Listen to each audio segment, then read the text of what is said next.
I wouldn't advise anybody to go to an acting school. I would advise them to go to an Amitabh Bachchan set. I think that's... but you haven't done theatre. Amateur theatre, everybody's done that kind of stuff. But so, like acting on stage, would you call that something you would enjoy? I would, but not now. I won't be able to do it now. Why not? Because I'm scared.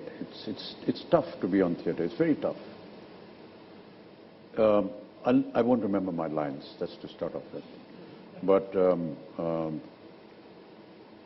you have an elephant's memory, and no. It's really tough to be able to do theatre. I admire all the people that do it. I've seen you learn a 4-page monologue in like 1 hour, and it was word to word.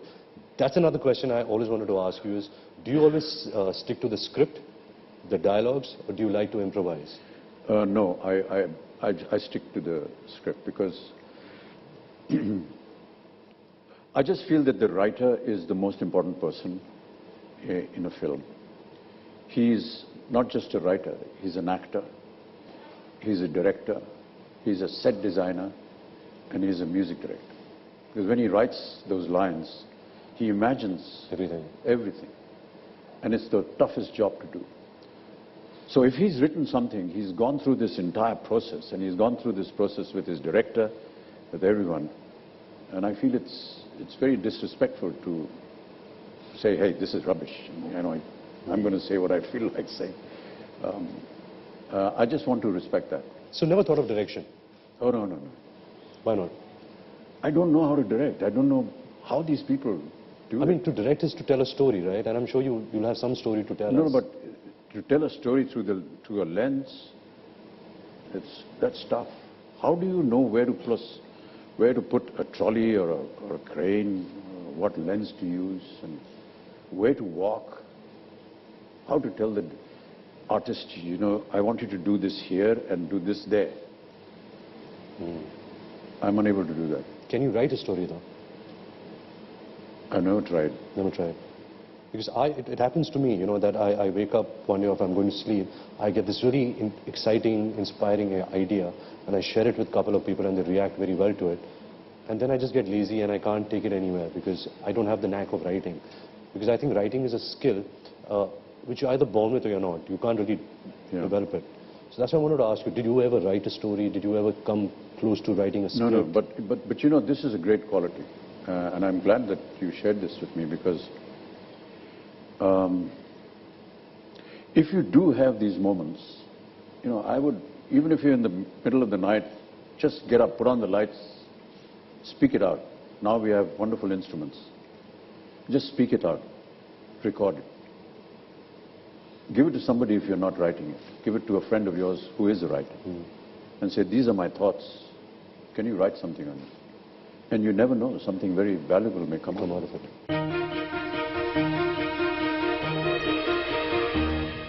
Singing and dancing with heroines in Ooty and Kashmir and all of that, or you're happy you're done with that?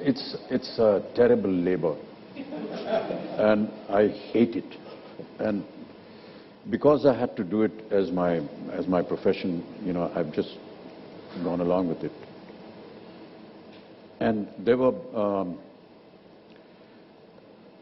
a couple of incidents in the earlier part of my career when I was asked to do a song and I was replaced from that film because I couldn't sing, I couldn't dance, I couldn't move. So I think that has remained like a stigma for me. But I hate it when I have to do a song and I have to do movements. And the kind of stuff that you guys do now is impossible. I mean, how can different parts of your body move in different directions? Well, and still be in rhythm and Sara Zamana, Hasino Ka Divana, also different muscles and nothing moving. At all. You just had a guitar and just some dark glasses so you don't see anybody. And you're just strumming the guitar and just moving very simple steps. But to watch you doing all your steps, gosh, it's impossible. I can never do that. So another query I had, or help I needed, is that my personal life is being written a lot about. Yeah. And mostly the negative side of it, or they portray me as this cad or this, this flirt or whatever. How do I get out of that? Because that's always going to happen because negative sells like mad. He's a good boy. He goes home at 6 in the evening. He has his dinner. The truth. Sits with his parents and just relaxes. One sir. He's a cad. He finished his shooting. He went to see this girl, picked her up. He was drunk. He was doing this. That's headlines. You have to contend with that. Do you still enjoy, because now after when a film's released and you get so many messages and, now because of social media, people are also interacting with you. Do you enjoy the praise or you feel like I've heard it now? No. I store every one of them. Because soon enough, when you're unable to walk and you're in this, this typical rocking chair that they call, I wish to go there and read them. Yours will be there. Yeah, but you'll need another lifetime to read everything. No? How will you finish it? No. It's not that. It's good to keep visiting it. I think, technology today has made it very accessible. It's all on just one little computer and you just press a few buttons and everything comes down. You can pick and choose, what you want to listen to or what you want to hear and read. But I think it's, sometimes it's quite invigorating to be able to read a praise that may have come at the time when you did a performance, but go back several years and then read it. It's like opening an old file where some of your childhood photographs, letters that you wrote to your parents, or your parents wrote to you. It's lovely to just go through them. What keeps you going? When you wake up every morning, what is it that tells Amitabh Bachchan, let's go to the sets again? Yeah, because I have a commitment and I've accepted that commitment and I need to fulfill it. Is it like a drug that you have to be there? Oh yes, I think when I'm not working I feel so insecure and say, gosh, what's going to happen tomorrow? And once you make a commitment, then obviously yes, you want to prepare for it. You're apprehensive about what's going to happen, whether you'll be able to deliver the goods or not.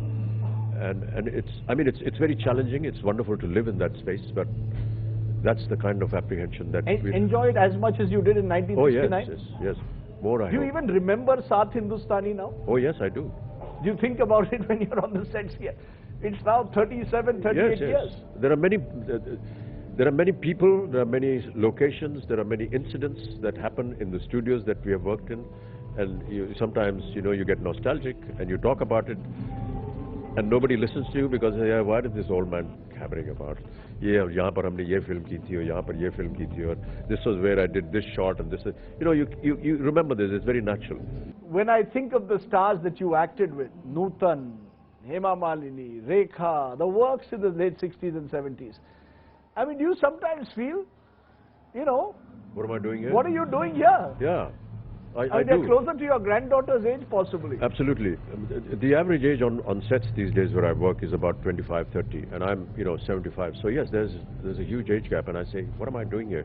But I love the atmosphere. I love this generation. Not that I didn't love the earlier generation as well. It was wonderful being with them. My status, my role status has changed. I used to play younger people then. Now I'm the older person. And I just admire the talent that we have in this generation, their intensity, their clear-headedness as to where and what they want to do. I just admire that because I don't have that kind of quality. And I wonder where they get all this acumen from and how they develop themselves into being so perfect in their very first outing.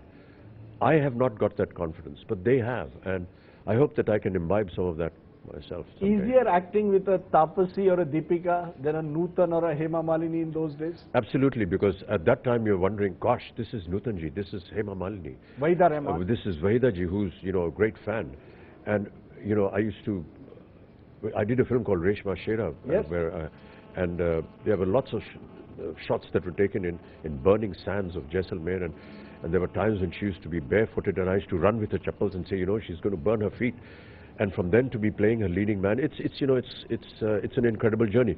But the fact is that cinema allows you to do that, and that's the wonderful thing about cinema. And when they call you uncle or sir, yeah, that's fine. You're okay. I hate being called uncle is fine because yes, I am the uncle age.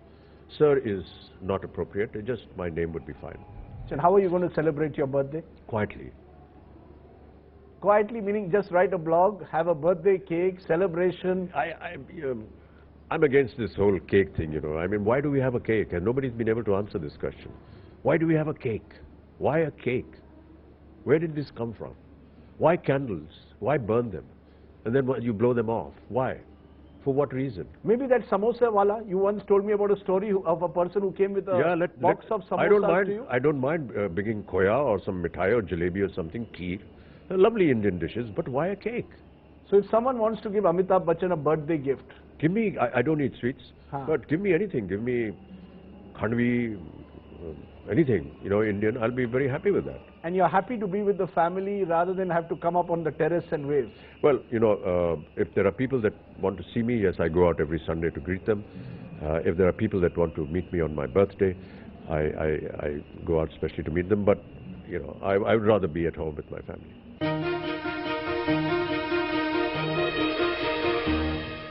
Is there one significant moment that you'd like to share with us, that probably that you and your father shared, that we'd love to know about? There are many incidents, and you know, my father's life has been a most amazing existence. But if there's any one incident you want to know, is one that I've often spoken of. I was in boarding school in Sherwood, in Nainital, and I was fond of theatre. I used to work on stage. I'd won the Best Acting Cup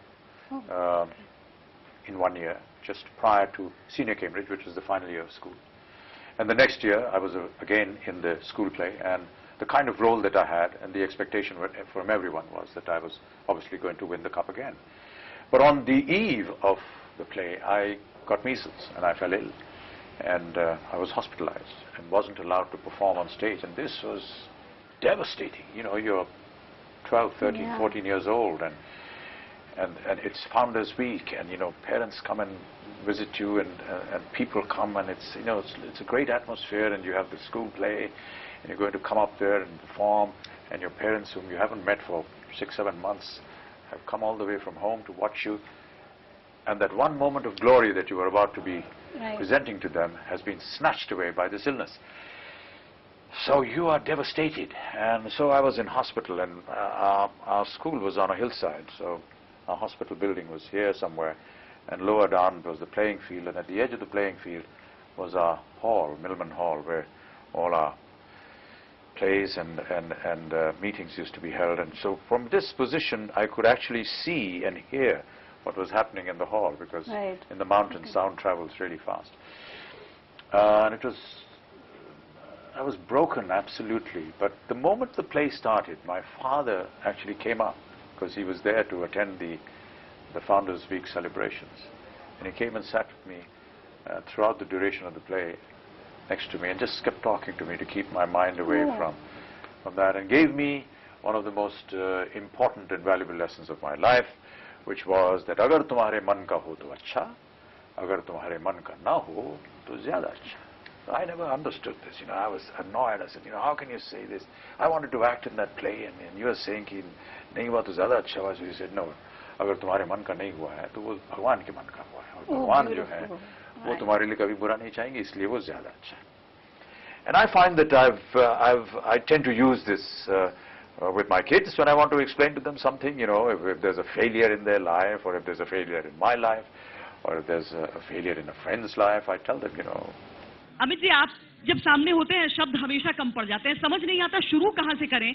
लेकिन मैं आपकी इजाजत के साथ, क्योंकि आपके पिताजी की कविता की कुछ पंक्तियां हैं, इसीलिए तू बोलने की हिमाकत में करूंगी. तू न रुका है कभी, तू न थमा है कभी, तू न मुड़ा है कभी, की शपथ की शपथ की शपथ, अग्निपथ अग्निपथ अग्निपथ. जब अमित जी आज भी बाबूजी श्री हरिवंश राय बच्चन का जिक्र आता है सामने, तो हम एक अलग अमित जी को देखते हैं, एक अलग बच्चन साहब को वहां पर देखते हैं. हमने एजेंडा के लिए जब सबको आमंत्रित किया था और उसमें कहा था अमिताभ बच्चन के साथ हमारा सेशन होने वाला है, तो हमने मधुशाला का जिक्र किया था. आपकी आवाज, वो अल्फाज मिलते ही एक अजीब सा जादू, अजीब सा तिलिस्म आता है वहां. अमित जी की सबसे पसंदीदा पंक्तियां उसमें कुछ हैं जो आप बार बार पढ़ते हूँ, बार बार कहते हूँ, कुछ पंक्तियां हमारे लिए कह दें यहाँ पर। मुझे कुछ पंक्तियां याद है, मैं सुना दूंगा। जी जरूर। हम तो यहाँ से, मैंने तो यहाँ रखा है कि इसमें मैं पलट पलट के बोलूँ, ये वाला भी सुना दीजिए। जी। मधुशाला 1933 में लिखी गई थी, 1933, और 1935 में पहली दफे उसका प्रकाशन हुआ। पहली बार बाबूजी ने मधुशाला बनारस हिंदू यूनिवर्सिटी में एक कवि सम्मेलन हुआ तो वहाँ सुनाई थी। तकरीबन 135 उसके क्षण हैं, पंक्तियां हैं, और जब शुरू किया तो फिर लोगों ने उनको रुकने नहीं दिया, और पूरी 135 पंक्तियां उनको याद थी, और पूरी 135 पंक्तियां उन्होंने एक ही सिटिंग में उनको गा करके सुनाया था। उसके बाद काफ़ी वो प्रचलित हो गई मधुशाला, और आज भी मुझे बड़ा ताज्जुब है कि आज के भी बहुत से लोग हैं यहाँ पर जो कि उसको सुनना चाहते हैं।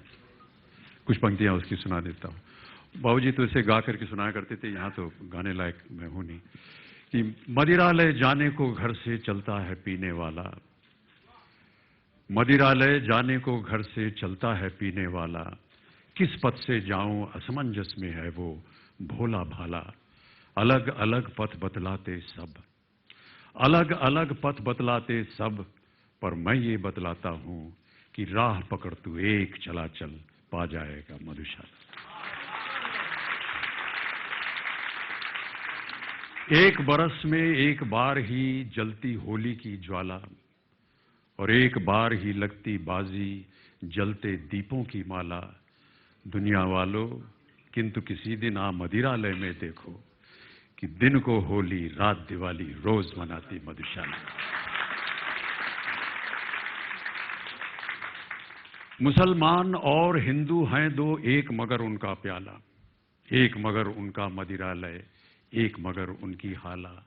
दोनों रहते एक न जब तक मंदिर मस्जिद में जाते, बैर बढ़ाते मंदिर मस्जिद मेल कराती मधुशाला। मैंने हमेशा माना है कि मोहनलाल जी हमारे देश के सबसे प्रख्यात कलाकारों में से हैं। उनकी कला क्षमता जो है उसमें कोई दो राय नहीं हो सकती। बहुत सी मैंने उनकी फिल्में देखी हैं और बहुत ही असाधारण तरीके से वो बहुत ही ऊंची बात कर जाते हैं, चाहे उनका फेशियल एक्सप्रेशन हो या उसको परफॉर्मेंस का हो। वो देखने में बड़े एक आम इंसान की तरह लगते हैं, लेकिन जब पर्दे पे वो अपना वो काम दिखाते हैं तो अद्भुत। और मैं उनको बड़ा मानता हूँ एक कलाकार की हैसियत से।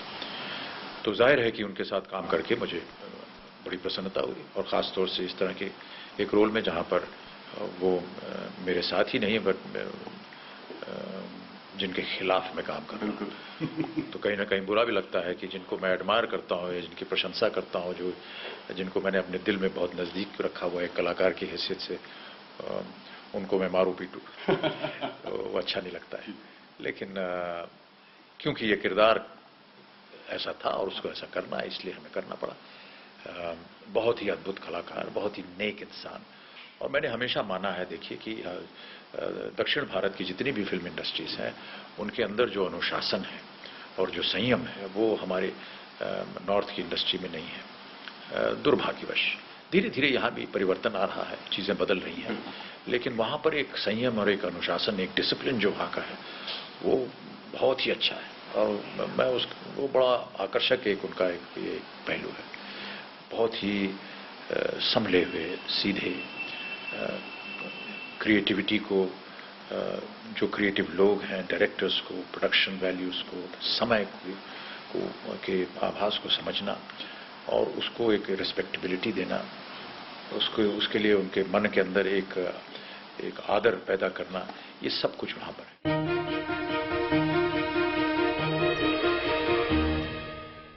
आप शायद ये कहना चाह रहे हैं कि जो लोग एक तरह की ख्याति या एक मुकाम पे पहुंच जाते हैं, एक तरह की ख्याति प्राप्त करते हैं, उसमें से क्या ऐसी चीज है जिसे आप नापसंद करते हैं? बिल्कुल। अब मुझे कोई ऐसी चीज नहीं लगती। अगर हमारा जो व्यवसाय, हमारा जो कार्य है वो जनता के लिए है और जनता का स्नेह और प्यार मिलता है तो हमें अच्छा लगता है। ऐसा समझना कि हम लोग उससे अनभिज्ञ हैं या हम उसके साथ जुड़ना नहीं चाहते, ये बहुत गलत बात है। हम सब के सब चाहते हैं कि हमारा आदर हो, हमारा मान हो, हमारा सम्मान हो, ज़्यादा से ज़्यादा लोग हमें देखने आएँ, हमारी प्रशंसा करें। हर क्रिएटिव आदमी के लिए ये एक बहुत ही आम चीज़ होती है कि वो चाहे कि उसकी प्रशंसा हो और उसका जो काम किया उसकी प्रशंसा हो। ये हमें प्रोत्साहित करता है कि हम और आगे बढ़ें और अच्छा अच्छा नेक काम करें। तो ऐसा समझना कि यही चीज़ जो है सारी ज़िंदगी हम लोग इसी में लगा देते हैं कि लोग हमारी तरफ देखें, हमारी तरफ आकर्षित हों, हमारे काम को देखें, हमारे काम की प्रशंसा करें। और फिर जिस मकाम पे हम ऐसा कह रहे, मैं नहीं कह रहा हूँ, अगर यदि हम किसी मुकाम पे पहुंच गए फिर कहें नहीं साहब मुझे यहाँ जाना ठीक नहीं लगता, या ये मुझे अच्छा नहीं लगता, या ये कैमरामैन क्यों हमारे नाक के सामने खड़ा हो जाता है, या ये इस तरह के प्रश्न क्यों पूछते हैं, या ये जनता हमसे ऐसे क्यों बात करती, ये ठीक नहीं है। ये जनता का अधिकार है, आपका भी अधिकार है और मेरा भी अधिकार है।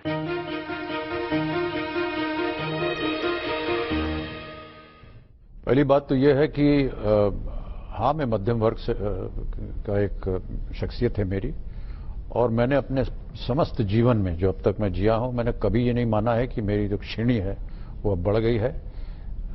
घटी जरूर हो तो ये शायद क्या मालूम, लेकिन मैं अपने आप को वही समझता हूं। दूसरी बात यह कि देखिए, सबकी एक इच्छाएं रहती हैं हर वर्ग में।